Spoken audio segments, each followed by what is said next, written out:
Podemos decir que después de mucho tiempo estas van a ser las elecciones más vigiladas y que podemos tener cierta tranquilidad de ir a las urnas.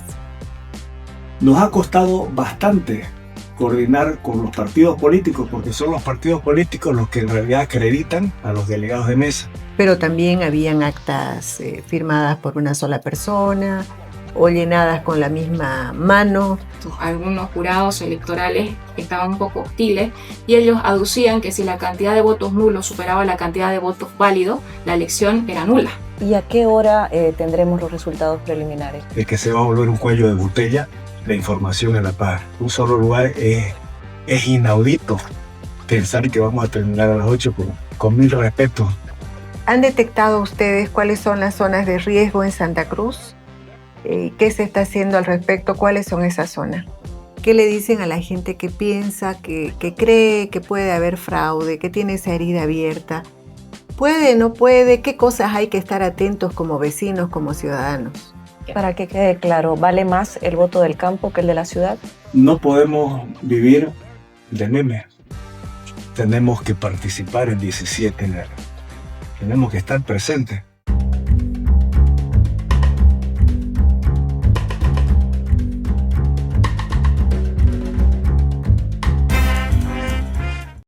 Este 17 de agosto es un día importantísimo para los bolivianos y para la democracia, porque no solamente tenemos la responsabilidad, el derecho y la obligación de ir a emitir nuestro voto para elegir a un nuevo presidente y a un nuevo gobierno, sino también el recuperar la confianza en el proceso electoral boliviano, tomando en cuenta lo que ha sucedido en el 2019 y lo que representa eso en el ánimo colectivo.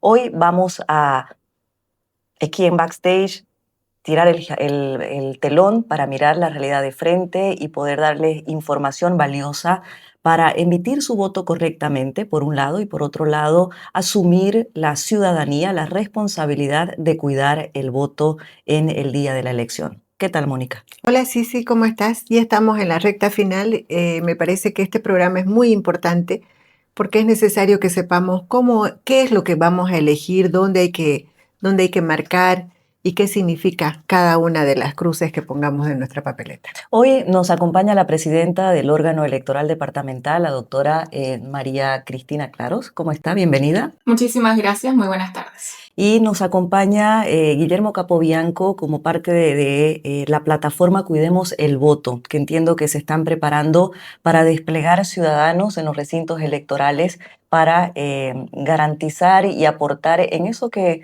hablábamos al inicio, devolver la confianza en el proceso electoral a los ciudadanos.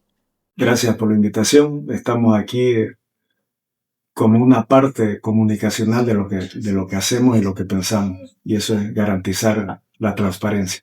Doctora, como parte del órgano electoral, ¿ustedes asumen y ven esta elección como parte del proceso del recobrar la confianza de los ciudadanos en los procesos electorales, tomando en cuenta los antecedentes recientes? Bueno, a ver, tomando en cuenta los antecedentes, hablamos de la gestión 2019. Nosotros somos una sala plena que ingresó de manera posterior a esos hechos. Nosotros hemos ya llevado el proceso de elecciones generales 2020, subnacionales 2021, elecciones extraordinarias 2022, elecciones judiciales 2024. Y bueno, ahora tenemos el desafío tan grande de llevar adelante las elecciones generales 2025. Este año cumplimos nuestro 6º año y concluye nuestro mandato como vocales departamentales. ¿Esta será la última elección en la que ustedes forman parte? Efectivamente, sin embargo, entendemos nosotros que la convocatoria de elecciones subnacionales se va a emitir en noviembre, cuando todavía tenemos mandato. Nosotros tenemos mandato hasta el 19 de diciembre de este año, entonces entiendo que vamos a participar de las primeras actividades de este proceso electoral y vamos a ver lo que determine la Asamblea Legislativa o las autoridades que ya ingresen para asumir este rol, cómo conciben el proceso de elecciones subnacionales, que es fundamental, ¿no? Con ya nuevas autoridades. ¿Y cuál es la sensación que ustedes tienen de la ciudadanía en cuanto a la confianza del en el órgano electoral? Nosotros hemos trabajado a nivel departamental, creo yo que con una línea comunicacional muy abierta. Nosotros hemos mostrado siempre todo lo que hacemos, por lo menos desde que he asumido la presidencia, que ya va a ser el 4º año, hemos mostrado siempre ante alguna situación de incertidumbre o de consulta o de cuestionamiento al Tribunal Electoral Departamental, hemos salido siempre a aclarar con normativa, con instructivos, con oficios, para mostrar esa apertura y transparencia a la ciudadanía. Y por lo menos entiendo yo, o la percepción que tenemos es que hemos generado certeza de nuestro trabajo. Guillermo, podemos decir que tomando en cuenta que hay 17 misiones de observadores internacionales, que está esta iniciativa de Cuidemos el Voto, que van a haber 3 empresas independientes que van a hacer el conteo rápido el día de las elecciones, que va a haber el CIREPRE, que es la plataforma del mismo Tribunal Electoral para dar los datos rápidos. ¿Podemos decir que después de mucho tiempo estas van a ser las elecciones más vigiladas y que podemos tener cierta tranquilidad de ir a las urnas? Bueno, tranquilidad no creo que vuelva a haber hasta que veamos que suceda lo contrario. Existe una susceptibilidad muy fuerte desde el 2019. Yo entiendo aquí a la señora María Cristina cuando habla de un nuevo grupo. Sin embargo, el 2019 caló muy profundo, generó un quiebre social y por eso me parece que esta elección, la del 2025, es quizás una de las que más personas, más instituciones vaya a congregar para que sean partícipes el día de, con toda la apertura que ha habido, con todas las explicaciones, pero hay quizás una mayor participación con madurez, porque antes elecciones era tomado en cuenta como un día social, un día de churrasco. Hoy día no lo es. Hoy día nos jugamos el futuro de los próximos años y también existe no solamente la susceptibilidad de que internamente puedan haber fallos, de que algún servidor externo cambie los resultados, también hay la susceptibilidad de que se trabaja apoyando al gobierno y eso es lo que también tiene que cambiar en esta elección y yo sé que están poniendo de su parte y esperamos que así también termine el proceso electoral, eso es lo que esperamos todos. Este año también, al igual que mi persona, muchas otras nos plegamos a algo cívico, independiente, pero de forma natural, para que tratemos de ayudar a que esto se transparente. En el caso de Cuidemos el Voto, que es el movimiento, la plataforma a la que usted pertenece, ¿cuál es el movimiento, el despliegue que van a tener el día de la elección y cómo se están preparando para el 17? Nos ha costado bastante coordinar con los partidos políticos, porque son los partidos políticos los que en realidad acreditan a los delegados de mesa.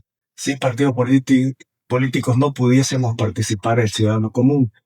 Entonces, coadyuvar con ellos, porque ahorita la mayoría están improvisando.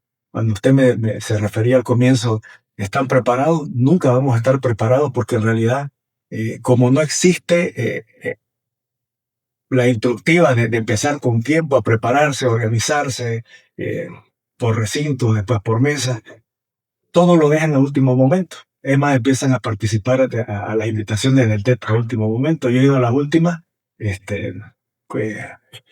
convocatorias que han habido y la verdad que hay muy pocos partidos. Algunos lo ven como que se ir a charlar un rato con sus delegados o con otros delegados, pero no es algo que lo están tomando en serio. Bueno, aquí salimos a seguir charlando qué seguimos haciendo, cuántos recintos ya tienen cubiertos en su totalidad, etcétera, etcétera. Eso aún no existe y por eso que yo le decía, yo aún siento que nos faltó tiempo para prepararnos como sociedad. Eso viene a ser un poco la crisis de los partidos políticos, porque antes los partidos eran estructuras que funcionaban siempre y que ya tenían un conocimiento de cómo cuidar el voto. Ahora, revisando un poco lo que fue el informe de la OEA sobre las elecciones del año 2019, se ha visto varias formas de manipular, ¿no? el resultado de las elecciones. Uno era el TREP, a través de ese servidor externo que iba cambiando los datos, pero también habían actas firmadas por una sola persona o llenadas con la misma mano, entre otras cosas. ¿Todo eso está garantizado que no volverá a ocurrir? ¿Cómo lo están viendo y cómo están garantizando que eso no se repita? A ver, ahí es importante aclarar lo siguiente. Efectivamente, hubieron varias observaciones en el 2019, pero nosotros entramos el 2020 y se aplicaron muchos mecanismos de seguridad. Para empezar, toda la distribución del material electoral va cumpliendo una cadena de custodia. Y es lo que ya hemos avisado, informado en diferentes talleres a los delegados de organizaciones políticas que esperemos por responsabilidad sepan bajar la información a candidatos y a todas las personas que forman parte de su control electoral. Porque la desinformación el día de la votación es lo que prima usualmente cuando ya hemos brindado la información. ¿Cuál es esa cadena de custodia? Cumplimos con la cadena de custodia y cómo funciona. Nosotros tenemos nuestro centro departamental de logística ubicado en el Coliseo del Colegio Militar de Aviación. Estamos dentro de un recinto militar con todo el material electoral. Ahí lo primero que hemos hecho es revisar los más de 2 millones de papeletas, porque por errores de imprenta puede venir con una mancha y ya existe susceptibilidad. Se ha revisado papeleta por papeleta. ¿Cuánto tiempo les ha tomado eso? Aproximadamente 5 días en 3 turnos. Cada turno de un aproximado de 110 personas que trabajan de 7 a 8. ¿Y quiénes participan de ese proceso de Nosotros revisión? tenemos funcionarios públicos que hemos contratado durante 10 días para cumplir este objetivo. Primero, revisar y contabilizar las papeletas. No solamente las revisaban abriéndolas y verificando que no tengan ningún tipo de mancha, sino que también las volvían a doblar y las volvían a contabilizar. Las han contabilizado y han colocado ya la identificación de la mesa a la que corresponde esa cantidad de papeletas. Todo ese proceso manual. Todo es un proceso manual. Es decir, que tenemos tenemos supervisores en cada línea de producción. Aparte está el personal de planta del Tribunal Electoral y nosotros como vocales hemos estado yendo. Además de eso, hemos hecho un control de calidad al azar. Ya una vez revisadas la cantidad total de papeletas, hemos ido a verificar, son bolsas herméticas, transparentes, que tenían la identificación de la mesa, del recinto, de la cantidad de habilitados y dentro de la circunscripción. Y, por ejemplo, si habían 240 personas habilitadas, tendrían que haber 240 papeletas. Entonces nos hemos dado el trabajo, todos los servidores públicos que son jefes y los vocales, los que hemos asistido, a contabilizar nuevamente. Esa ha sido la preparación de la maleta. Una vez preparada la maleta, ¿qué viene ahora hasta que llegue al lugar? Esto ha sido lo previo. Ahora ya estamos con el armado de las maletas. Tienen diferentes ítems y dentro del armado de la maleta inclusive hay un control de calidad final donde se le da, otro término de pistolear, los códigos de barra, códigos QR que tienen la lista índice, el acta de escrutinio y conteo, el certificado de sufragio, el código de la maleta y todo debe coincidir con el código de la mesa. Entonces, una vez todo se valida, recién se puede presentar la maleta electoral con el material genérico, el ánfora, las papeletas y demás. Entonces, una vez se acomoda, se la pone dentro de una bolsa plástica precintada con el cincho y ya se acomoda por ruta y circunscripción. Es un trabajo gigantesco, son 9.115 maletas electorales y ya hemos concluido este armado de maletas. Vamos a iniciar con el armado de las bolsas de recinto. Ahora, ¿en qué consiste la cadena de custodia? Todo esto ya está preparado. El día jueves van a salir las rutas más distantes a las 1 de la mañana, el saldo a las 6 de la mañana. El saldo de las maletas electorales en realidad salen a las 43 rutas de provincia. Todo el material son 772 radiomóviles que salen con notarios y con custodios policiales. Tenemos 43 camionetas que salen con custodios militares, tenemos 12 camiones que salen con custodios militares también y todos van con las maletas electorales cumpliendo la cadena de custodia. Es decir, que en ningún momento las fuerzas del orden se separan de la custodia del material electoral. Todos los radiomóviles, camionetas y camiones salen con GPS. Además, el personal tiene una aplicación instalada para hacer un monitoreo constante, el minuto a minuto de la ruta que sigue. Además de ello, de acuerdo al convenio marco, tanto Policía Boliviana como el Ejército tienen que instalar su propio monitoreo y seguimiento a las rutas que les correspondan. Y una vez llega el material al recinto, ¿cómo es custodiado el material dentro del recinto? Una vez llega al recinto electoral, tiene que haber un oficial, un policía, que va a hacer la custodia y va a brindar seguridad al recinto electoral. Se colocan las maletas electorales dentro de un ambiente seguro, que es un aula. Se le echa llave, se la precinta y fuera del aula se queda el policía custodiando hasta que llegue la jornada de votación, que va a ser el domingo 17 de agosto. Concluyen las 8 horas de funcionamiento, se realiza el escrutinio y conteo de los votos y se cumple la cadena de custodia del traslado de la maleta electoral y el sobre de seguridad A hasta llegar a al campo ferial, específicamente al pabellón de la Unión Europea, donde vamos a hacer el cómputo departamental. Eso desde la perspectiva del Tribunal Electoral y cómo se están preparando los voluntarios para cuidar el voto, qué es lo que van a cuidar, a qué van a estar atentos en las mesas electorales. Bueno, básicamente como sociedad civil, lo primero que hicimos fue informarnos de todo el panorama, de toda la geografía electoral, que hasta eso no había en Cuidemos el Voto de forma inicial. Después de eso se continuó con los partidos, quiénes iban a ser designados dónde. Como los partidos políticos recién se estaban agrupando, y es más, ahora las dos principales fuerzas son alianzas, que son de diferentes partidos, se han unido. Entonces, hasta que entre ellos mismos deleguen sus personas y quienes los van a representar, hemos ido avanzando poco a poco, hemos ido no solamente conociendo eso, sino hemos conocido a profundidad, y quienes ya teníamos un poquito de experiencia, hemos trasladado esa experiencia en know-how desde el momento que se inicia el proceso desde la apertura de la mesa hasta que culmina. ¿Están Obviamente, trabajando con voluntarios? todos son voluntarios. ¿Cuántos En su mayoría. voluntarios? Voluntarios son casi unos 15.000 que van a ser designados a diferentes lados. Por partidos políticos casi han alcanzado cada uno las 10.000 personas. Todas estas personas que estamos hablando ya son capacitadas. Y todavía nos falta bastante, porque como le decía, algunos lugares están siendo repetidos, pero se está tratando, hasta exagerando un poco, el acompañamiento a todo el proceso. Perdón, Guillermo, y así en sencillito, cuando están ahí en la mesa, ¿qué es lo que tiene que cuidar el voluntario que está ahí en la mesa sobre el voto? El correcto funcionamiento, o sea, que la gente vaya y que haga lo que tenga que hacer correctamente, que aquí nos va a explicar seguramente la doctora, ¿no? Paso a paso, pero estar presente, principalmente en la apertura y en el cierre, que sepan también cómo se hace el correcto registro del acta. Doctora, ¿cuál es la trayectoria del voto? Por favor, si nos puede explicar. Una vez el votante, el ciudadano, ingresa la papeleta en el ánfora, se cierra la mesa. ¿Cuál es el trayecto que sigue el voto? Perfecto. Me gustaría complementar, sí, con relación al punto anterior. Los garantes del proceso electoral, y nosotros hemos acompañado las capacitaciones, pero son los jurados. Son los mismos ciudadanos habilitados para votar. Ellos son los garantes de la transparencia de la mesa. Nosotros, como ustedes han conocido, nos encargamos de la logística, de que el material llegue, de que haya un notario electoral que les brinde, no sé, la asesoría necesaria en el caso de que tengan dudas. Pero ¿quién administra la mesa? El ciudadano mismo.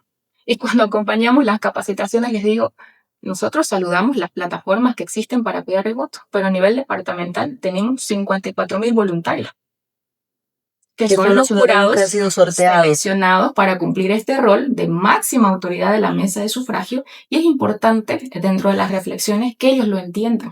Sí, pero es importante conocer la trayectoria del voto, que yo le voy a pedir que sea a mucho detalle, porque con todos los voluntarios ocurrió lo del 2019, entonces hay cierta susceptibilidad todavía en la ciudadanía al momento de ir a emitir el voto, porque dicen que no son tan importantes los que votan, sino los que cuentan los votos al final, ¿no? Claro que son los mismos ciudadanos, ¿no? Los mismos jurados son los que cuentan los votos. Entonces, una vez el ciudadano, con el único documento que se tiene que apersonar para votar es la cédula de identidad original y vigente, en formato físico, esa es la regla general, no puede votar con fotocopia, con licencia de conducir ni con pasaporte. ¿El carnet digital? No está permitido, solamente en formato físico. Y la excepción es que puede votar con una cédula de identidad caducada con un año de anterioridad. Al 17 de agosto del 2024 específicamente.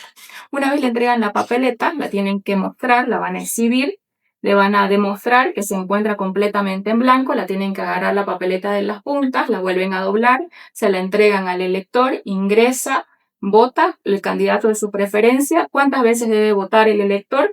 Debe votar una vez por franja, una vez para el binomio presidencial, y como podemos observar está la fotografía y el nombre del candidato a presidente, y en la parte inferior de la fotografía y del nombre del candidato a presidente o presidenta está el nombre del candidato a vicepresidente en la franja superior.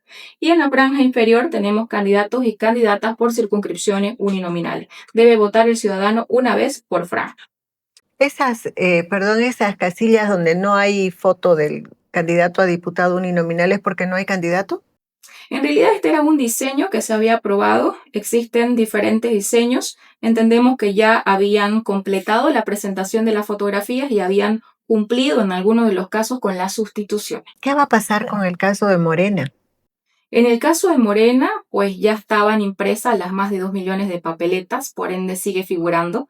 Esperemos nosotros que el ciudadano, tal como ha manifestado el doctor Oscar Hasentofer, vote con sabiduría y sabiendo que Morena ya ha declinado su candidatura Si o alguien su marcara postulación. con Morena, ¿es nulo?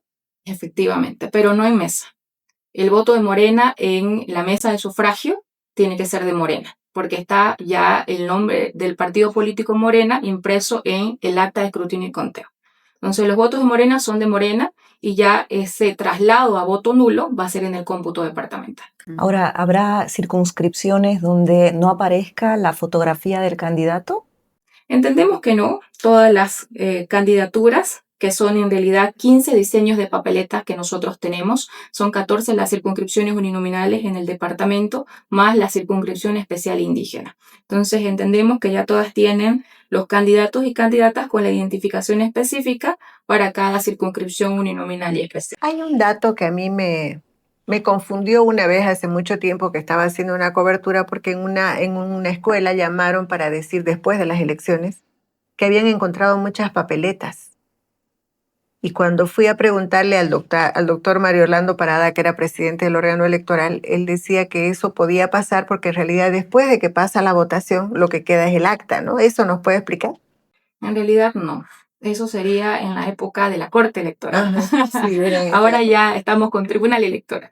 En realidad, todas las papeletas de sufragio luego se deben colocar en la misma bolsa hermética en la que estuvieron y deben volver dentro de la maleta electoral. Incluso hacia el cómputo. las que no fueron utilizadas porque los electores quizás no se presentaron a votar. Exactamente, existen sellitos que nosotros colocamos dentro del material genérico para que las inutilizan. O sea, que se le coloca de no utilizado a las papeletas que no han sido efectivamente utilizadas para votar en esas mesas respectivamente. Volvamos un ratito a la papeleta para ver los tipos de votos que puede emitir el ciudadano. Efectivamente, existen 3 tipos de votos de acuerdo a la normativa electoral: el voto válido, el blanco y el nulo. El voto válido, y ahora no puedo hacer mención a ninguna candidatura en específico, porque todas tienen colores y fotografías. Entonces, el voto válido es cuando se identifica con claridad un candidato de preferencia en la franja superior y en la franja inferior. El voto blanco, cuando no se identifica ningún candidato de preferencia. Y el voto nulo, cuando identifico a 2 dentro de una misma franja o puedo sobreescribir con la papeleta, encima de la papeleta, entonces ahí se considera el voto nulo. Esos son los 3 tipos de votos. Algo que hay que aclarar, y yo les comento que acompañaba las capacitaciones en San Julián y hubo mucho cuestionamiento. Algunos jurados electorales estaban un poco hostiles y ellos aducían que si la cantidad de votos nulos superaba la cantidad de votos válidos, la elección era nula. Se aclaró que no, que esto es totalmente falso y de acuerdo a los sistemas electorales, pues nosotros vamos a designar o definir todos los bolivianos y bolivianas al binomio presidencial de acuerdo a 2 condiciones. Si no se cumple la primera, se debe cumplir la segunda o si no, vamos a segunda vuelta. Obtener más del 50% de votos válidos. Si no se cumple la primera, la segunda condición dice o al menos el 40% de votos válidos y una diferencia del 10% con el segundo más votado. ¿Y los votos blancos y nulos van para la estadística? Van para fines estadísticos. En un ejemplo, si tenemos 10.000 votos, 5.000 son válidos, 5.000 son blancos y nulos. Los 5.000 votos válidos se ponderan al 100% para aplicar estas condiciones. Y los otros votos blancos y nulos ya van para fines estadísticos. En tiempos cuando habían partidos políticos y tenían estructuras partidarias, yo me acuerdo que mandaban a las mesas y algunas mesas muy difíciles a su gente más aguerrida porque había que pelear a la hora del cómputo del voto, ¿no es cierto? ¿Para qué tiene que estar preparado el voluntario que están formando ustedes a la hora de estar en la mesa y de acompañar el proceso? Primero, tiene que conocer toda la reglamentación y algo que estaba saltando, quizás la pregunta era esa. Una vez concluido el escrutinio, la parte de contable, todo eso, van a acompañar a los sobres, se están organizando brigadas que acompañen desde los lugares, o sea, desde los recintos hacia la corte. Normalmente es ahí, me imagino su pregunta, ¿qué va a pasar en ese tramo? Cuando usted dice, porque hay mucha susceptibilidad también que pasa en esos cortos tramos, porque si bien hay cintillos de protección, esto y lo otro, la gente piensa muchas cosas, entonces mejor es que participe, que sea partícipe de todo eso. Y bueno, y algo que es una novedad, a mí me pareció una novedad interesante, que pongan su plástico al lado derecho. Lo único que generó sí un poco de confusión fue el momento de cuándo van a poder sacar la foto los que están presentes, digamos, Esa es ¿no? otra pregunta. Se puede sacar todas las fotos que se quiera de las actas electorales, ¿no? Efectivamente, una vez entonces concluidas las 8 horas de la jornada de votación, habiendo explicado los tipos de votos, se procede al escrutinio y el conteo. El escrutinio es contar las papeletas que se encuentran dentro de la ámpora, 1, 2, 3, 4, para corroborar que la cantidad de votos sea con relación a la misma cantidad de personas que fueron a sufragar. En ese sentido, ya se procede al conteo de los votos y se debe hacer el conteo, la contabilización de los votos por franja. Primero, de los 200 personas que fueron a votar, se van a contabilizar la franja para el binomio presidencial. Tienen una hoja de trabajo, se llenan los datos con relación a los resultados y votos que hubiera obtenido cada partido político o alianza. Concluyen eso y comienzan el conteo del resultado para candidatos y candidatas por la diputación uninominal o la circunscripción uninominal. Igual hay una hoja de trabajo para que puedan hacer el llenado de los votos. Y finalmente se pasa en limpio esta información, que es el acta de escrutinio y conteo, el examen final. Entonces, no debería tener errores, es lo que le recomendamos a nuestros jurados que van a capacitarse. Sin embargo, si existiese algún error al transcribir los datos, pueden subsanarlo en el área de observaciones u apelaciones. ¿Y en qué momento los ciudadanos, los veedores, los voluntarios pueden impugnar o en qué casos pueden impugnar una mesa? Bueno, en ese sentido, para ir a lo que nos explicaba, una vez se tiene el acta de escrutinio y conteo con todos los datos llenos, en realidad esta implementación viene desde el 2020. Se coloca un sticker transparente en la franja de los votos. Y esto ya lo hemos implementado, elecciones generales 2020, 2021, extraordinarias y 2024, elecciones judiciales. Se coloca este sticker y ya luego, con relación al CIREPRE, el operador le va a sacar una foto, el presidente de la mesa debe exhibir el acta de escrutinio y conteo, se va a sacar la foto. El CIREPRE es el sistema de conteo. detección rápida de resultados electorales preliminares. Pero ahí también es importante aclarar que existe una diferencia esencial entre los dos sistemas, y existen dos. Uno, que es el CIREPRE, transmisión rápida de resultados electorales preliminares, que es una aplicación que ha desarrollado el propio Tribunal Supremo Electoral, que está siendo empleada y aplicada o ejercida a través de operadores por los CERESIs departamentales. Tiene fines informativos y estadísticos. Esto por un lado. Nuestro trabajo, de acuerdo a la normativa electoral, como tribunales electorales departamentales, es realizar y llevar adelante el cómputo oficial departamental a través del SCORE, el sistema de cómputo oficial de resultados consolidado. En ese sentido, nuestro trabajo ya es en nuestro cómputo departamental. El circuito que sigue el acta es bastante extenso hasta llegar al juzgamiento, y los resultados que emiten el juzgamiento de sala plena son jurídicamente vinculantes, a diferencia de lo que establece la normativa con relación a los resultados preliminares, que son simplemente estadísticos. Ahora, el CIREPRE es el conteo rápido oficial, digamos, ¿no? El conteo rápido que tiene el Tribunal Electoral. Aparte de esto, hay 3 empresas encuestadoras que van a tener sus propios conteos rápidos, ¿no es cierto? Y aparte también los partidos políticos van a tener conteos rápidos de manera autónoma. Teniendo las actas o la mayor cantidad de actas posible, nosotros vamos a poder generar una contabilidad propia.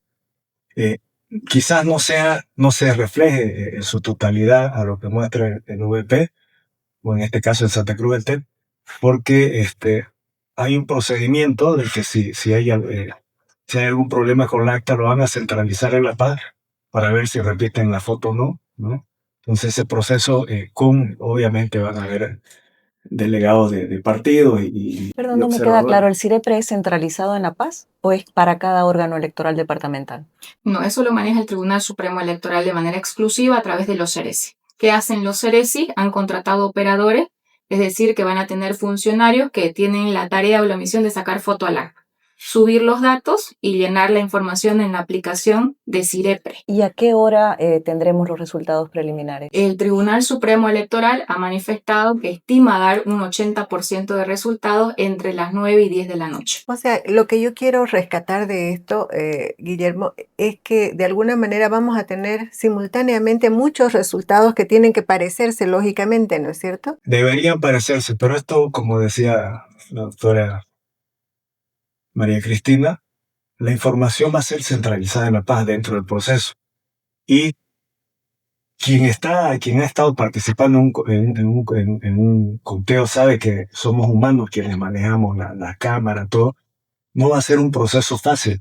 Y yo no creo, yo estoy seguro de que se va a volver un cuello de botella la información en La Paz. Un solo lugar es inaudito pensar que vamos a terminar a las 8 con mil respetos a, a María Cristina, que es una autoridad. No, 9 y 10, del 80%. Pero estoy seguro que no se va a poder cumplir por ese sencillo detalle. Porque a menos que se salten ciertos registros, a menos que, a ver, hablando de sencillo, bueno, salió mal la foto, bueno, ni modo, esa nomás, porque ya no hay tiempo, sigamos con las que vienen, ¿no? Sí, un poco mirando a la jornada, al final de la jornada del 17 de agosto, la norma permite a partir de las 20 horas, ¿no?, a los medios de comunicación que tengan conteos rápidos exhibir los resultados a medida. Estamos hablando de la fiabilidad. Claro, hasta esperar que el órgano electoral. De acta por acta, no es fácil. O sea, es todo un procedimiento. Y por ejemplo, nosotros como ciudadanos que no tenemos la práctica o gente que por primera vez va a ser partícipe de este proceso, no le va a ser fácil y ni siquiera va a ayudar con lo que están haciendo. Yo, uno de mis mayores temores es que se vuelva un cuello de botella el manejo de información en La Paz y no hay forma que lo vea diferente. Pero ¿cómo lo hacen entonces las empresas encuestadoras? Que igual tienen una muestra, igual sacan el conteo rápido de las actas. Le doy un ejemplo muy sencillo. Creo que tampoco puedo hablar mucho, que me han recomendado que sea muy prudente cuando lo diga. Cuando uno adquiere un servidor, en este caso, qué sé yo, Amazon, Yahoo, uno en la actualidad ya puede alquilarlo, el procesador con inteligencia artificial que vayan leyendo y bueno, también hay que hacer que practiquen para que empiecen a leer ciertos valores. Eso con el Cirepre no va a ocurrir. Es algo más sencillo, es algo como hacíamos siempre. Aparte de la foto van a tener que escribir datos. No es nomás la foto y la procesa la inteligencia artificial, no. Hay un proceso manual. Ahora sí, volvemos al manual. Entonces, no es la modernidad, pero en fin, por eso a eso me refiero. Pero el mayor de mis inconvenientes, y lo dije desde el comienzo, es el tema de la foto, el momento de cuando sacamos la foto. Que eso ayudaría bastante, quizás sacarlo antes de ponerle el cintillo, porque no todos tienen iPhone o un teléfono que pueda sacar una buena imagen. Claro, por el reflejo, dice, ¿no? En realidad, pero se ha aclarado desde el Tribunal Supremo Electoral que tendría que ser luego de que se ha pegado el sticker para sacar la fotografía. Este sistema, los operadores, aparte de sacar la foto, tienen que colocar los resultados que ven en cada una de las franjas. Los resultados de los votos con relación al binomio y los diputados por las circunscripciones uninominales. Y deben colocar los números que observan dentro de la misma pantalla, pasan a la siguiente para los resultados de los diputados uninominales, pero esta información se tiene que centralizar en el Tribunal Supremo Electoral. Van a tener una cantidad importante de funcionarios trabajando que hacen transcripción 1, transcripción 2 y que inclusive si hay inconsistencias, si uno vio 4 y el otro vio 9, pasa un control de calidad para que recién la información ya funcione como está. ¿Hasta qué momento la tecnología y a partir de qué momento entra el humano? En realidad esto es muy manual, ¿no? Esto es muy manual, pero esta es la aplicación que ha desarrollado el Tribunal Supremo Electoral bajo su competencia. Se podría cuestionar nuestra atribución, pero nosotros como tribunales electorales tenemos una atribución totalmente distinta. Yo pienso escuchando todo esto, que en aras de la paz mental de todo el país, creo que debería haber una comunicación también para explicar que por ahí no va a estar el 80% a las 8 de la noche, sí va a estar el 50%, por decir algo, ¿no? Y que eso no es que signifique que se está adulterando, que va a haber fraude, para no estar con esas teorías de la conspiración que nos gustan tanto a los seres humanos, ¿no? Claro. Pero en realidad ellos no han dicho a las 8 de la noche, ellos han dicho un 80% entre 9 y 10 de la noche, para ser más prudentes en los horarios. Ahora, una vez se pega el sticker en la papeleta y se toma la fotografía, eso es señal de que ese conteo ha sido aceptado por todos los veedores de la mesa, Efectivamente. por los delegados de los Por partidos. los delegados de las organizaciones. Si hay que hacer alguna políticas. impugnación, tiene que ser previo al pegado del sticker. No se podría, claro, sería, en realidad el pegado del sticker sería con relación a los votos. Las observaciones tendrían que ser antes de que se saque la fotografía por parte del operador, pero tendrían que hacerse por parte de los delegados que están participando, ¿no? Si tuvieran alguna observación, deberían hacerla constar dentro del acta de escrutinio y conteo. Sin embargo, por la experiencia, gestión 2020, 2021, extraordinaria y las elecciones judiciales, nosotros que hemos revisado todas las actas de escrutinio y conteo, que son más de 9.000, ninguna en estos procesos ha tenido apelaciones en acta. Ahora, ¿qué zonas? Y eso es un dato importantísimo. Sí, adelante. No, lo que acaba de decir la autora es importantísimo, porque todo se basa en si apelamos o no posteriormente. Y ese dato es, cuando yo lo escuché hace 2 semanas atrás, creo que casi me caigo de espalda, porque es parte de todo lo que viene la gente capacitándose. O sea, que si hay algún reclamo tiene que ser antes. En la mesa. Claro, del tendría conteo. que ser en el Eso acta de es escrutinio y mejor. conteo, que de acuerdo a la normativa tiene que ser ratificado por la organización Claro. política y presentarla por escrito ante el Tribunal Electoral para que se valide la apelación. Porque después no hay manera Ya no de hay forma. revisar. No hay forma de apelar en el cómputo. Eso es la preclusión, ¿no? Efectivamente, los actos no se revisan ni se repiten. Ahora, hace unos años, no me acuerdo, creo que era el referéndum revocatorio, en el recinto donde yo votaba, quemaron algunas Ánforas. papeletas y ánforas.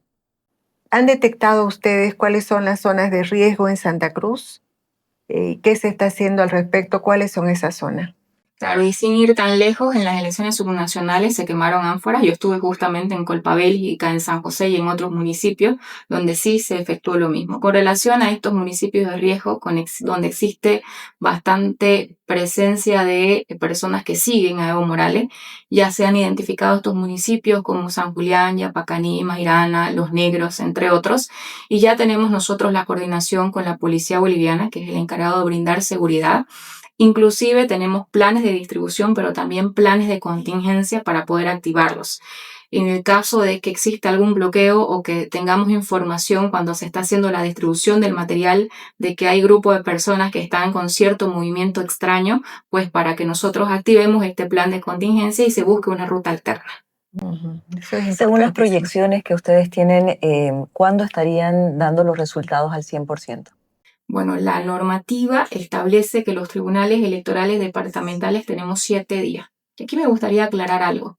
La carga de trabajo que tiene el departamento de Santa Cruz, La Paz y Cochabamba no es similar a la de los otros departamentos. Porque si bien tenemos mucha gente contratada, es para darle viabilidad al flujo que sigue el acta dentro del sistema de cómputo, porque tiene una serie de circuitos y módulos que atravesar para llegar al juzgamiento. Les doy un ejemplo. Santa Cruz tiene que juzgar 9.115 actas, La Paz 9.099, Cochabamba 6.085, si mal no recuerdo. Este es el eje troncal. Pero desde Potosí hasta Tarija o Beni Pando, bueno, hasta Beni, podríamos decirlo, juzgan 2.600 para abajo, hasta 1.300. Pando juzga 395 actas. El trabajo no es equiparable.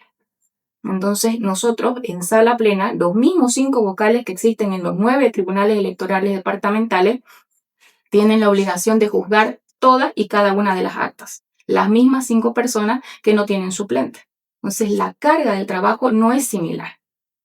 Y toma más tiempo. Y nos toma más tiempo por el circuito que tiene ¿Qué que tiempo han seguir el previsto en Santa Cruz? Nosotros estimamos dar resultados cuanto antes, no me animaría a decir 7 días. un día exactamente porque no quiero caer en una nota que después no se cumpla No. y no así generar expectativa Claro. por responsabilidad.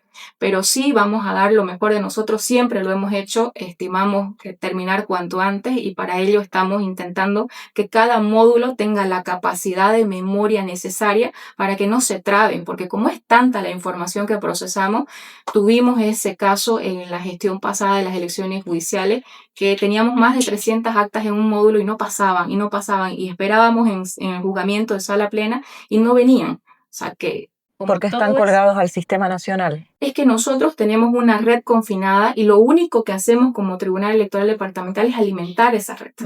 No tenemos acceso. Yo, que soy abogada y no le entiendo mucho, tal vez aquí el licenciado o ingeniero lo podrá explicar mejor. Es como que si tenemos una red y la alimentamos, pero no podemos ver dentro. Simplemente le damos información insumo con los resultados departamentales y es el Tribunal Supremo Electoral que la consolida y la administra. Ahora, no, está claro que ahora hay vigilancia al voto, vigilancia a lo que va a pasar ahí, pero hay otras formas también de manipular que se han dado históricamente en Bolivia, como por ejemplo cuando le llamaban la carretilla, ¿no ve? El acarreo de votos y todo eso. Guillermo, desde la perspectiva de ustedes y de todo lo que han analizado, ¿qué le dicen a la gente que piensa, que cree que puede haber fraude, que tiene esa herida abierta? ¿Puede, no puede? ¿Qué cosas hay que estar atentos como vecinos, como ciudadanos? Claro, en realidad el acto más terrible de fraude que hubo fue el uso de servidores. Eso es lo más nefasto que puede haber porque eso vulnera absolutamente todo, todo segmento de vigilancia, digamos, ¿no?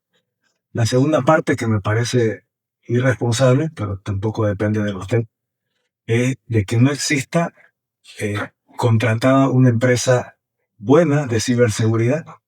No me acuerdo el último nombre, pero me dieron el dato. No han actualizado su pago, o sea, no está activo quienes van a hacer la ciberseguridad. Me imagino que lo irán a pagar en estos días, digamos, ¿no? Pero eso es algo que sin esa ciberseguridad se puede penetrar a alguien que tenga código. Y como estamos en Bolivia, el tema de la sociabilización es tan común que es parte del proceso y ahí se puede vulnerar a través de una amistad sencilla. Por ejemplo, en el caso de Santa Cruz, yo me animo a decir que el TET es la institución más sociable de todo el país por la forma en que nos relacionamos y que todo el mundo nos conocemos. Finalmente, el TET en Santa Cruz es el que más transparenta pero por la forma de que somos, por la forma que nos tratamos, o sea, que no ocurra lo mismo en el resto del país. En el resto del país hasta, no sé, pues hasta abusivo podríamos decirle. Y me alegro de haber escuchado de que se esté tomando contingencias con zonas rojas como lo de San Julián y otros lados más, porque allá evidentemente han ocurrido cosas desastrosas, desde el voto lineal y la prebenda descarada el mismo día. Lo que usted decía, el voto carretilla que ocurría famosamente, que no se mueven los menerristas, lo inventaron ellos, muy efectivo en su momento y eran ganadores. Pero ahora ya hay descaro, no hay voto carretilla que yo llego con un voto blanco y lo cambiamos por uno que ya me lo manden registrado, que eso ya no se puede hacer. Tendría que hacer uno antes de ingresar. Pero es un proceso que también tiene que existir sus mañas, ¿no? Pero en general, el fraude se lo puede hacer en mesa, se lo puede hacer a través de procedimientos, a través del transporte, de la comunicación, que en Santa Cruz es el lugar menos probable por la forma en que nos conocemos y actuamos. No podemos garantizar 100 en lugares donde ya esa misma sociabilización no se da, como es en Yapacaní, digamos. ¿Y los voluntarios ¿No? van a ir a estas zonas difíciles? Sí, pero más que ir, ya hay gente, de acuerdo a la división que tienen, que se están plegando a un nuevo pensamiento, o sea, que ya no piensan igual como lo pensaron sus padres hace un tiempo atrás, digamos. Estamos hablando de 20 años, y hay jovencitos que han nacido en ese proceso y se han dado cuenta de que cada día están peor, digamos, ¿no? Y en ese sentido, perdón, María Cristina, ¿cuál es la recomendación a cada ciudadano? Bueno, la recomendación para los ciudadanos es ir a votar de manera consciente. Yo hacía una reflexión cuando acompañaba y acompaño todavía las capacitaciones a nuestros jurados y recordamos 200 años de independencia de Bolivia, el bicentenario de Bolivia, y se ha festejado con bombos y platillos. Una Bolivia libre, independiente y soberana. ¿Cuál es el regalo más preciado de la independencia en estos 200 años? La democracia. Es la que vamos a abrazar este domingo 17 de agosto. Entonces hay que cuidar la democracia. Todos los bolivianos estamos esperando días mejores. Entonces hay que votar con responsabilidad. Y nosotros hacemos algo muy bonito cuando vamos a las capacitaciones, como para que los ciudadanos se sientan comprometidos. Los hacemos jurar y les hacemos una posesión. Juráis por Dios y la patria, cumplir y hacer cumplir la Constitución política del Estado, garantizando como máxima autoridad de la mesa de sufragio la transparencia de la mesa y el custodio del voto. Sí, juro, dice. Si así lo hicieren, que Dios, Santa Cruz, Bolivia entera los premie. Caso contrario, se los demanda. Y quedan todos. Ya no hay Como mayor conciencia de la excusa para no ir responsabilidad. el domingo. Qué bonito mensaje. Asumen. Yo no quisiera cerrar este espacio sin que la presidenta del órgano departamental electoral nos explique el tema de la elección de los diputados. Ya sabemos que para elegir presidente tienen primera vuelta 50% más 1 o 40% con una diferencia de 10 sobre el segundo. Si no se cumplen esos requisitos, iremos a segunda vuelta. Pero en la elección de los diputados uninominales, ¿cómo se hace el cálculo? Es por simple mayoría. O sea, pero también, si vamos a hablar de los sistemas electorales, tendríamos que explicar cómo elegimos a senadores y diputados plurinominales, porque aquí no los estoy viendo. Entonces es importante que el ciudadano conozca que cuando vota por el binomio presidencial, está votando para elegir senadores y diputados plurinominales que han sido registrados ante el órgano electoral con las planchas de los binomios. Y en ese caso se aplica el sistema de proporcionalidad y es la fórmula de D'Hondt o de D'Hondt, que simplemente es colocar la cantidad de votos por la cantidad de curules. En el caso de los senadores son 4 por departamento. Se hace una división de la cantidad de votos entre 1, entre 2, entre 3 y se va tachando prácticamente las cifras mayores y de ahí sabemos cuántos curules o escaños tiene cada organización política. Y con relación a los diputados por circunscripción uninominal son por mayoría simple.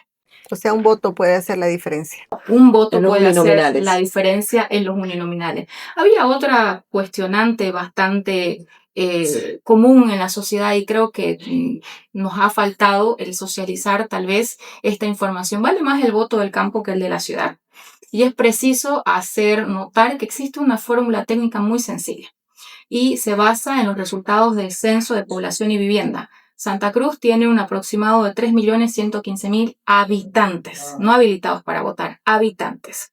Esta cantidad de los 3.115.000 aproximadamente se debe dividir entre las 14 circunscripciones uninominales que tiene Santa Cruz. Nosotros tenemos 8 circunscripciones en el área urbana y 6 en el área rural. Entonces los dividimos y nos da un aproximado de 222.580 aproximadamente. Esta es la población ideal del departamento. Este es el monto o la cantidad que debe haber de habitantes en cada una de las circunscripciones, con una media del más o menos 15%. Entonces podríamos definir que existe una cantidad de habitantes proporcional en cada una de las 14 circunscripciones. La misma cantidad de habitantes en cada circunscripción. No es que en el Entre campo un hay menos menos 15%. que la ciudad. Efectivamente. Importante Y yo eso. tengo los ¿Pero esta datos. condición se cumple? Se cumple. En el campo similar a la densidad poblacional de la ciudad. Sí, por eso se ha hecho la extensión de algunas circunscripciones que son mucho más amplias. Por ejemplo, la circunscripción 55 ahora abarca todo lo que es Valle y el Chaco para poder alcanzar este porcentaje de habitantes. Entonces nosotros tenemos los datos del Censo de Población y Vivienda por unidades vecinales, por distritos. O sea, hemos hecho este trabajo que es bastante minucioso para pasarlo a consideración y aprobación del Tribunal Supremo Electoral. Y con relación a los habilitados, podemos decir que sí se cumple aproximadamente en la circunscripción 44, 136.000, 45, 186.000 y es una media, ¿no? Entre las más pobladas, entre las circunscripciones tenemos la 45 del área urbana y la 57 que tiene 168.000 de la circunscripción 57 que corresponde a provincia. Yo creo Pero que, esta es la media. yo creo que Entonces- este meme aparece a raíz de que existen las circunscripciones especiales. Especial. Entonces, como la proporción son 50.000 votos en lugar de 222.000 y Sí. pico, que esa es la ciudadanía ideal. En estas circunscripciones especiales, con 50.000 votos, tenemos un diputado Indígena. especial, que son 7 en todo el país. Son Me 7. parece que esa es la susceptibilidad que ha llevado a la ciudadanía a decir, bueno, ¿por qué ese grupo tiene mayor preferencia y elige un diputado que normalmente desde que se inventó esta forma son todos masistas, digamos, ¿no? Sin embargo, hay que hacer la aclaración que el voto del campo efectivamente más va a los campesinos, lo que entiende la ciudadanía, o el voto rural al que le hacen mención. Pero cuando hablamos de los diputados especiales indígenas, hablamos del diputado que eligen los pueblos indígenas. Y a nivel departamental son 5. El pueblo chiquitano, el pueblo guaraní, el pueblo lloreo, yuracaré, mojeño y guarayú. Ellos eligen uno en Santa Eligen Cruz. uno a nivel departamental. Son 7 los departamentos, exceptuando Potosí y Chuquisaca. El resto de los departamentos elige un diputado por circunscripción Con uninominal. menos cantidad de votos. Son 44.000 los habilitados en la circunscripción especial 5 de nuestro departamento para elegir a un diputado indígena. Para que quede claro, ¿vale más el voto del campo que el de la ciudad? No vale. Es proporcional. Y existe una fórmula técnica que es lo que hemos explicado. Y Guillermo, ustedes que han estado hablando con todos los voluntarios, con la gente que ha dicho no me voy a quedar haciendo churrasco en mi casa y voy a salir a cuidar el voto, ¿qué mensaje a esa gente y a otra que se pueda sumar porque quiere cuidar el voto? No podemos vivir de memes. Tenemos que participar en 17 de enero.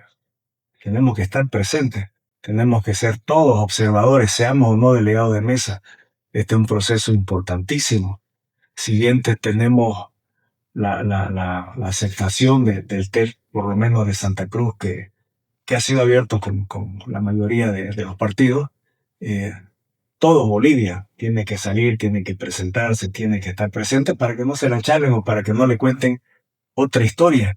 Porque si están presentes y son parte de las mesas de todo el país, nosotros vamos a tener la capacidad de contabilizar más allá del proceso que normalmente se hace, si coincide o no, proporcionalmente o contrastar definitivamente con las que tenga el OEP o el usted. Nosotros tenemos esa capacidad, pero para que nosotros podamos hacer un trabajo técnicamente bien hecho y que dé los resultados que son, necesitamos la participación de absolutamente todo y que no nos falte un acta en ningún lugar del país.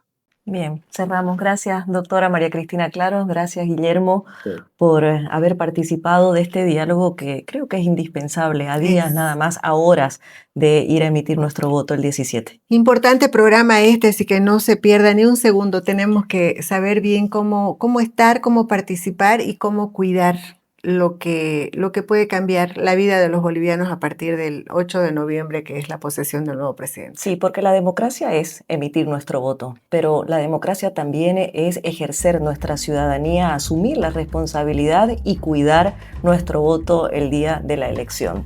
Esto es Backstage. Gracias por acompañarnos.